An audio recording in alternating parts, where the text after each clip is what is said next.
இன்றே டவுன்லோட் செய்து உங்கள் ஃபேவரட் ஷோக்களை என்ஜாய் பண்ணுங்க.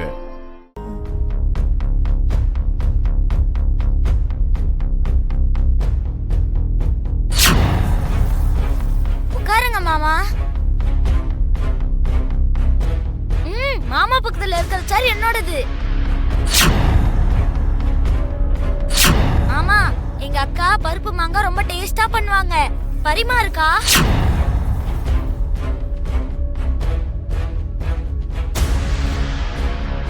என்ன சித்தி, இந்த நேரத்துல எங்க என்ன பண்ணிட்டு இருக்கீங்க? ஒண்ணு இல்ல அன்சிகா, மித்ரா மனிஷாக்கு நடுவுல ஏற்கனவே அந்த லக்ஷ்மி வந்திருக்கா. அவளுக்கு ஏத்த மாதிரி இப்ப அவ தம்பி வந்து ஆடுறான். அந்த பையன் தொட்டதுக்கெல்லாம் சம்பந்தமே இல்லாம மித்ராக்கும் மனிஷாக்கும் நடுவுல வந்து ஆஜராகிறான். அவனை பார்க்கும் போதெல்லாம் எனக்கு செம்ம கடுப்பா இருக்கு. Thank you so much aunty. என்னோட கஷ்டம் உங்களுக்கு அது புரிஞ்சுது. உன் காதல புரிஞ்சுக்கிட்ட எனக்கு உன் கஷ்டத்தை புரிஞ்சுக்க முடியாதா? ஐ நோ ஆண்டி, எனக்கு இந்த வீட்ல இருக்கிற பிக்கஸ்ட் சப்போர்ட்னா அது நீங்க தான். அதனாலதான் என் கஷ்டத்தை நீங்க புரிஞ்சுக்கிட்ட அப்பவே அந்த லக்ஷ்மிக்கு அரவிந்த் ஆண்டி முன்னாடி பேட் இமேஜ் உருவாக்குனீங்க. Thank you so much aunty. It's okay Manisha.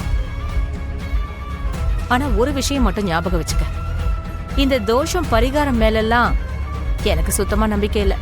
அதே மாதிரி இந்த கிரகங்கள் கண்டம் இதுலயும் நம்பிக்கை கிடையாது. ஆனா மித்ரா விஷயத்துல அதை நம்ப வேண்டியதா இருக்கு.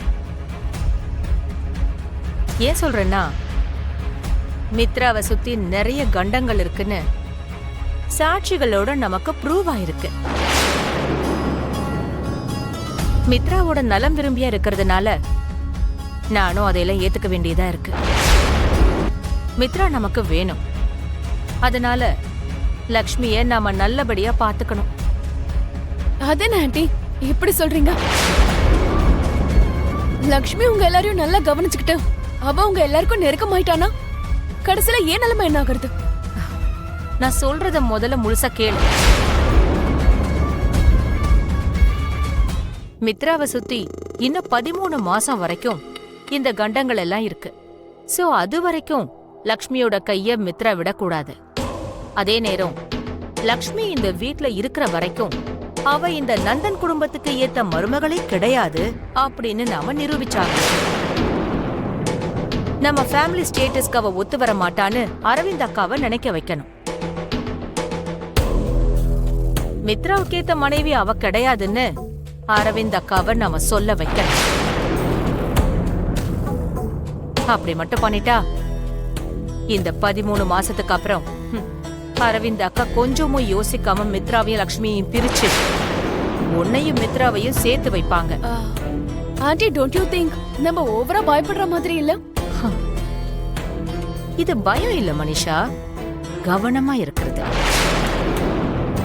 சின்ன பாம்பா இருந்தாலும் பெரிய குச்சியை வச்சு அடிக்கணும்னு சொல்லுவாங்கல்ல, அதேதான். சின்ன வேலையா இருந்தாலும் பெருசா பிளான் பண்ணணும். எங்க காதலுக்கு முன்னாடி இந்த கல்யாணம் எல்லாம் நிக்கும்னு தோணுதா?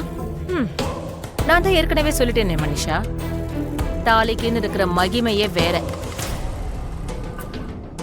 போடுற 3 முடிச்சுக்கு இருக்கிற பலம் தனிதான். கல்யாணங்கிற பந்தத்தை குறைச்சி எடை போடாத. அப்படின்னா இப்ப என்ன பண்ணலாங்கிறீங்க? இந்த 13 மாசமும் மித்ரா லக்ஷ்மி கூட ஒன்னா இருக்கணும். அது மட்டும் இல்ல, மனிஷாவும் மித்ராவை விட்டு விலக கூடாது. அட் த சேம் டைம் இந்த குடும்பத்தோட மருமகளா இருக்க லக்ஷ்மிக்கு எந்த தகுதியும் இல்ல, அந்த இடத்துக்கு மனிஷா தான் கரெக்டான ஆளுன்னு அரவிந்த் அக்காக்கு நாம நிரூபிச்சாகணும்.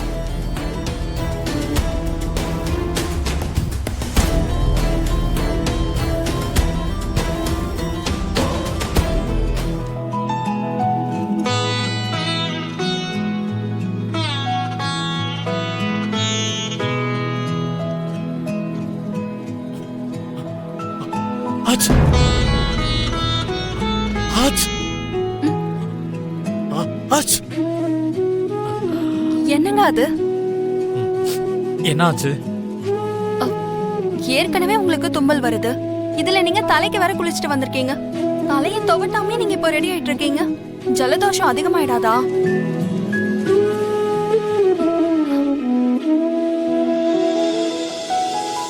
வியாதிங்க எங்க இருந்தோலாம் வராது, நமக்கு நாமளே உருவாக்கிக்கிறோம்னு சொல்லுவாங்க. நம்ம அலட்சியத்தால தான் இந்த மாதிரி நோய்ங்கெல்லாம் வருதுங்க. சரி, எதுக்கு இதெல்லாம் சொல்ற? தலை துவட்டாம நீங்க இப்படியே இருந்தீங்கன்னா தலை சுத்துற அளவுக்கு சளி பிடிச்சிரும். அப்போ எந்த வேலை செய்யவும் கவனம் வராது, எல்லாத்துலயும் தடங்கள் ஏற்பட்டுக்கிட்டே இருக்கும். சளிங்கிறது சின்ன விஷயமா தான் தெரியும், ஆனா 6 அடி மனுஷனா இருந்தாலும் அவனை ஆட்டி படிக்காம விடாது. இதெல்லாம் அவ்வளவு சுலபமா எடுத்துக்க கூடாதுங்க. ஆ, இப்ப நான் என்ன பண்ணணும்? நீங்க வாங்க சொல்றேன். லக்ஷ்மி எங்க? நீங்க வாங்க வாங்க உட்காருங்க.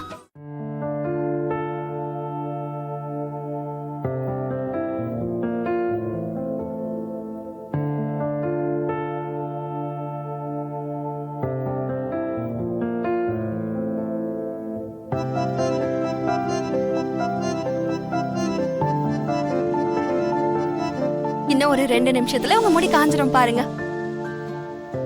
இதுக்கப்புறம் உங்களுக்கு சளி பிடிக்கும்னு பயப்படவே தேவையில்லை.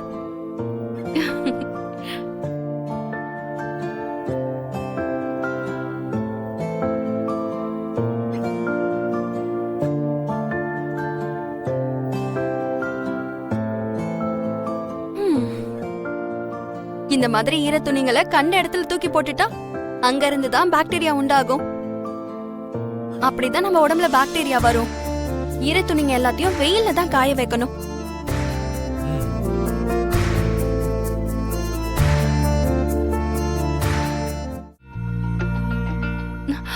ஐயோ, விட்டுருங்க, நான் எடுக்கிறேன்.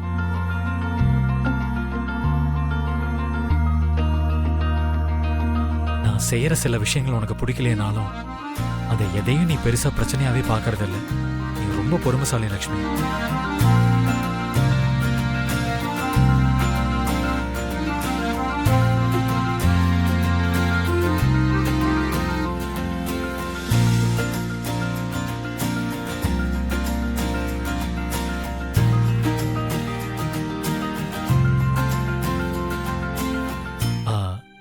சாரி லக்ஷ்மி. நீங்க எனக்கு சாரி எல்லாம் சொல்ல வேண்டிய அவசியம் இல்ல.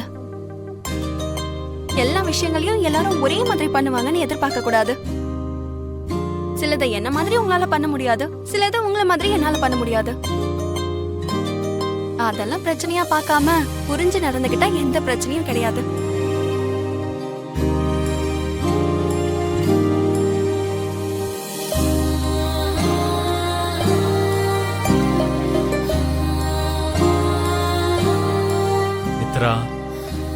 லக்ஷ்மி ஏதோ அவளுக்கு தெரிஞ்ச 2 நல்ல விஷயத்த சொல்லியிருக்கா.